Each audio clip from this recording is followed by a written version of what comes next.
Have you ever done something you knew deep down was wrong, but went ahead anyway, and then told yourself, it's fine, it's nothing, everyone does it? If so, this video is for you. I'm not talking about criminals or the people we see on the evening news. I'm talking about us, ordinary people who go to work, eat, sleep, love our families, yet sometimes still do things we know aren't right and find every possible excuse to justify them. That's not by chance. It's because we're stuck at a particular level of wrongdoing that the brain has cleverly designed so we don't even notice it. Psychologists have found that human misconduct isn't flat or uniform. It has layers, distinct levels, 7 to be exact. Level 1 is the person who doesn't know they're wrong.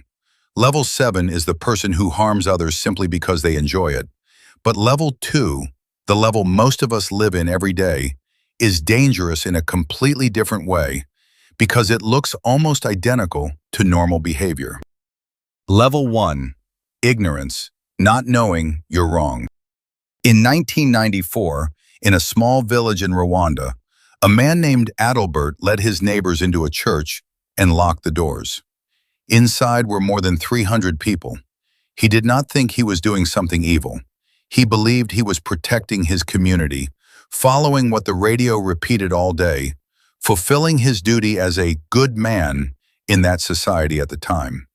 An entire system of propaganda had been built to make him, and millions of others, believe that what they were doing was right, even noble. That is the most brutal form of level 1. But ignorance isn't always that large or terrifying. Look at things closer to home. There are parents who spend their lives yelling at, insulting, even hitting their children without ever once thinking they're causing harm. To them, it's simply how you raise a child. Their parents did it, their grandparents did it, everyone in the neighborhood did it. No one ever told them there was another way. No one showed them that the child inside was slowly shrinking in fear at the sound of their footsteps. They are not evil. They simply don't know. That is exactly the nature of level 1. People do wrong not because they intend to harm, but because they've never been given another perspective. The environment they grew up in, the people around them, what they were taught from a young age, all of it draws a map of the world, and they simply follow that map, unaware that it might be wrong. Psychologist Philip Zimbardo once said that people are not born good or evil. They are shaped by the systems they live in. And when a system normalizes wrongdoing long enough, it becomes ordinary, instinctive, something people do without thinking. The saddest part about level 1 is not that people do wrong, it's that, in a psychological sense, they are entirely innocent. You cannot blame someone for what they've never had the chance to know. You cannot expect a conscience to function where it has never been nurtured. Yet this is also the only level where the way out is truly simple. A single book, a teacher, an honest conversation, a moment of seeing the world through someone else's eyes. Any of these can change everything. The problem is, not everyone is fortunate enough to encounter that moment. And those who don't will go on living, continue doing what they believe is right, never realizing what they've missed. Level 2, self-deception. Knowing, yet still doing it.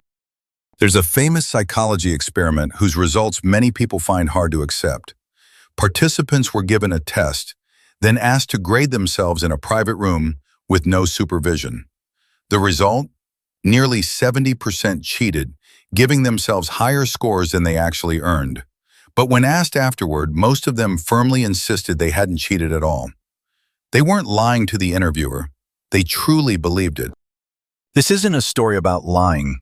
It's about something far more unsettling: self-deception. Unlike level 1, people at level 2 don't lack information. They know. Often they know even more clearly than outside observers. The cheating spouse knows they're betraying. The employee knows they're slacking off. The friend knows they're taking advantage of someone's kindness. But instead of letting them face that truth, The brain instantly activates a highly sophisticated defense mechanism. It generates reasons that sound perfectly reasonable. I did it because my spouse doesn't care about me anymore. They pay me so little. Why should I work harder? They did the same thing to me first. These aren't deliberate lies. They're products of a mind trying to protect its owner from one of the most uncomfortable feelings a person can face, realizing they might be a bad person. Neuroscientist Antonio Damasio showed that humans don't make decisions through reason first and emotion second. It's the other way around. We feel first, decide next, and then use reason to rewrite the story so the decision appears logical. This entire process happens in less than a second, and we're completely unaware of it. That's why level 2 is far more dangerous than level 1. Ignorance can be corrected with education, but self-deception is shielded by a thick layer of armor built from one's own intelligence and reasoning ability. The more intelligent someone is, the better they become at justifying themselves. The more educated they are, the more refined their excuses. And what traps most of us in this level for a lifetime is this: it doesn't hurt. Level 3 hurts because you know you're wrong and feel ashamed. But level 2 doesn't. Here, everything feels fine, reasonable, neatly explained. And when someone feels comfortable, there's no reason to change. Level 3, weakness of will. Knowing what's right, wanting to do it, but failing to follow through. There's a woman named Maria who, every night before going to bed, puts her phone down and tells herself that tomorrow will be different. Tomorrow she'll wake up early, exercise, avoid sweets, call her mother, have an honest conversation with her husband about everything she's been holding inside for so long. She isn't lying to herself. In that moment, she truly wants all of it. But when morning comes, everything is exactly the same as before. Aristotle wrote about this more than 2,000 years ago and called it akrasia, an ancient Greek term meaning acting against one's better judgment. Put simply, it's when you know the right path, see it clearly, even step onto it with one foot, yet still turn back. This is the most painful level among the 7, not because the behavior is the worst, but because the person at this level is fully aware. They are not ignorant like in level 1. They don't justify themselves like in level 2. They face the truth directly, acknowledge it, feel the pain of it, and still cannot change. And each failure leaves behind a thin layer of shame on the soul, until those layers build up enough that a person begins to believe they are someone who cannot change. Neuroscience explains this in a very grounded way. The human brain has 2 systems constantly pulling against each other.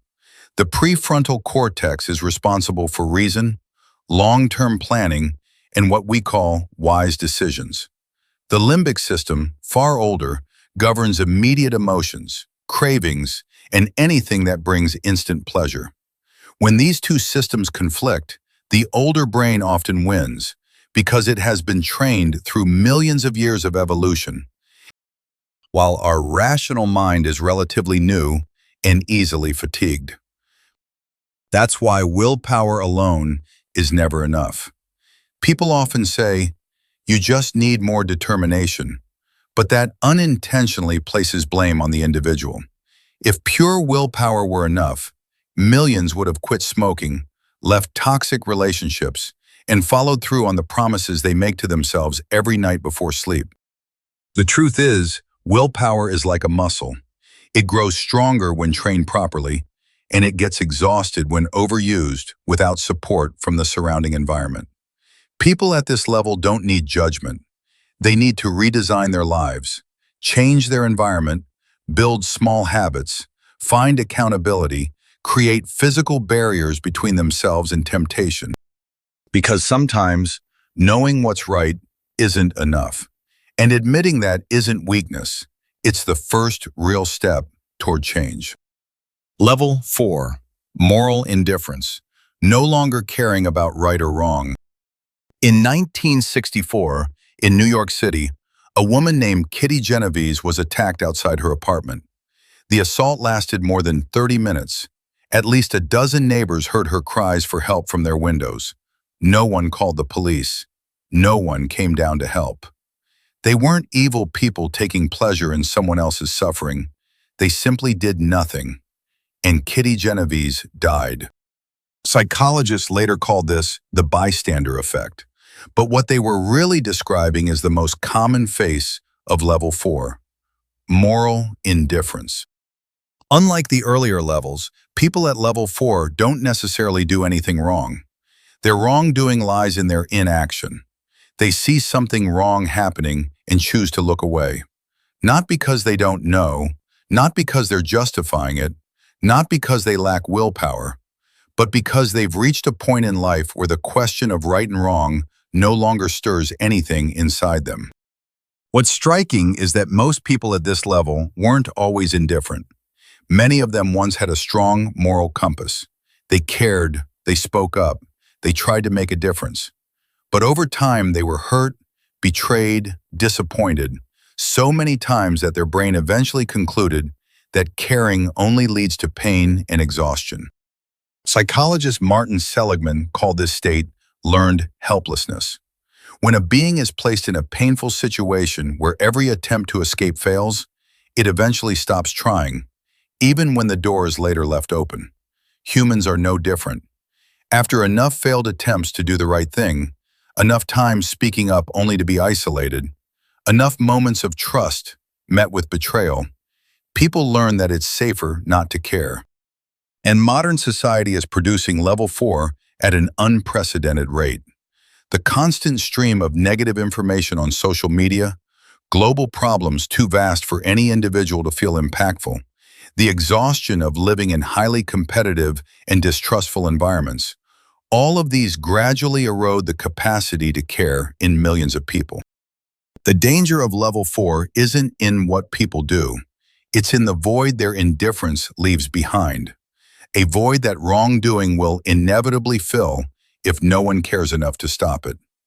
Because in a world where good people choose silence, the only voices left are the ones that should never be heard.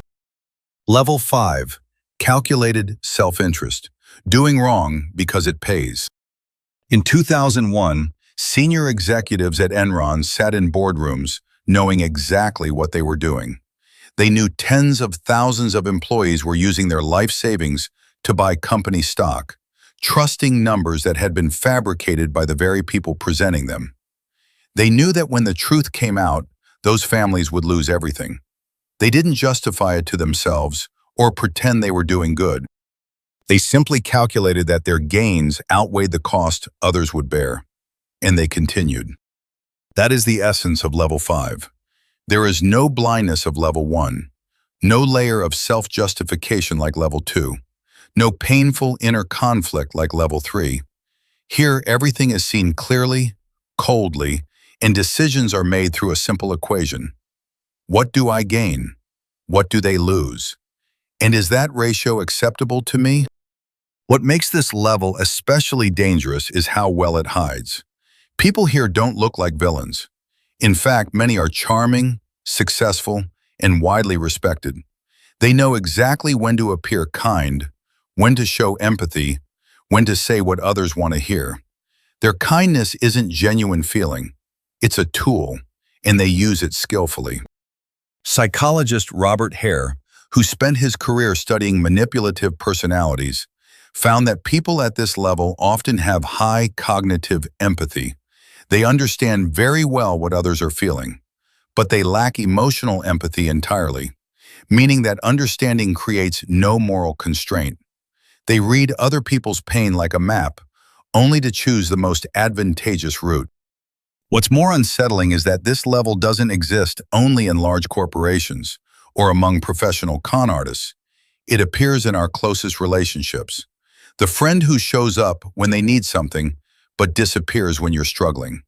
The colleague who smiles warmly while quietly undermining others' opportunities.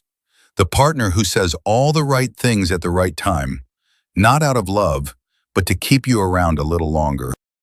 The line between level 5 and the earlier levels lies here. People in levels 1 through 4 can still be moved by conscience, even if that conscience is dormant or weakened. But at level 5, a conscious choice has been made. Conscience is treated as a luxury they cannot afford to let interfere with their decisions. And once a person learns how to switch off their conscience at will, the boundary between them and level 6 becomes only a matter of opportunity and circumstance. Level 6, systematic cruelty, building structures that sustain wrongdoing. In 1961, psychologist Stanley Milgram conducted an experiment that shook the scientific world. He asked ordinary volunteers, teachers, accountants, factory workers to administer electric shocks to another person whenever they answered a question incorrectly. The voltage increased from 15 volts all the way to 450 volts, a level clearly labeled as potentially lethal. The result? 65% of participants continued all the way to the highest level, simply because a man in a white lab coat stood beside them and told them to proceed, that the experiment required it. They weren't bad people, but they were obeying a system, and that is exactly how level 6 operates. Unlike level 5, where wrongdoing is still personal and individually calculated, level 6 moves beyond any single person. Here, wrongdoing is embedded into processes, written into policies, normalized into organizational culture, to the point that no one feels they are doing anything wrong anymore. People are just doing their jobs. They're just following procedures. They're just meeting targets. This is why level 6 is more dangerous than all the previous levels combined. A level 5 individual can cause harm alone, but a level 6 system can lead hundreds or thousands of ordinary people to participate in harm, without any of them feeling responsible. Philosopher Hannah Arendt called this the banality of evil. The idea that some of the worst atrocities in history were not committed by monsters, but by diligent bureaucrats carrying out assigned duties. And this doesn't only happen in history books or authoritarian regimes. It happens today in familiar institutions. A pharmaceutical company knows its product is addictive, yet designs incentive systems that push doctors to prescribe more. A bank builds lending structures that target the poor with predatory interest rates, then calls it financial inclusion. A school creates a culture of silence where teachers know a colleague is abusing students. But no one speaks up, because speaking up means losing their job. The insidious power of level 6 lies in how it diffuses responsibility until it nearly disappears. The decision maker says they were just following recommendations. The executor says they were just following orders. The system designer says they were just responding to market demand. And at the end of that chain, no one is truly accountable. Yet thousands continue to be harmed every day. Escaping level 6 cannot be done by changing a few individuals. Replace one broken gear with a good one, and sooner or later that good gear will be worn down by the system or pushed out entirely. What must change is the structure itself, the processes, the culture, the power dynamics that have been built to sustain wrongdoing. And that is a far more difficult task than anything we've discussed so far. Level 7, pure malice, causing harm for the sake of harm itself. In 1978, when police captured Ted Bundy and asked why he did what he did, the answer wasn't money, personal revenge, or anything that could be explained by ordinary logic. He described the feeling of having total control over another person's life as deeply satisfying, something nothing in ordinary life could replace. He wasn't insane in the clinical sense. He was fully aware, intelligent, and knew clearly that what he was doing was wrong by society's standards. He simply didn't care, and even took pleasure in it. This is the level most of us don't want to believe exists. Because accepting that some people harm others simply because it brings them pleasure means acknowledging that a type of human being exists outside the entire moral framework our society is built upon. There is no reason to understand, no context to sympathize with, No childhood story sufficient to explain it. Psychologists identify this as the most severe form of antisocial personality disorder, combined with traits measured by Robert Hare's PCL-R scale. Complete lack of empathy, calculated cruelty, and especially what he called parasitic emotions, the ability to mimic others' feelings without experiencing them internally. These individuals don't lack emotional intelligence. They often have an abundance of it, but they use it as a tool for predation, not as a bridge to humanity. It's important to be clear, level 7 is extremely rare.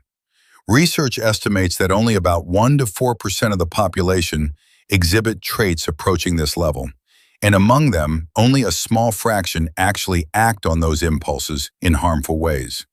Many channel these tendencies into other outlets, sometimes in professions that demand extreme detachment and decisiveness, such as surgery, law, or finance.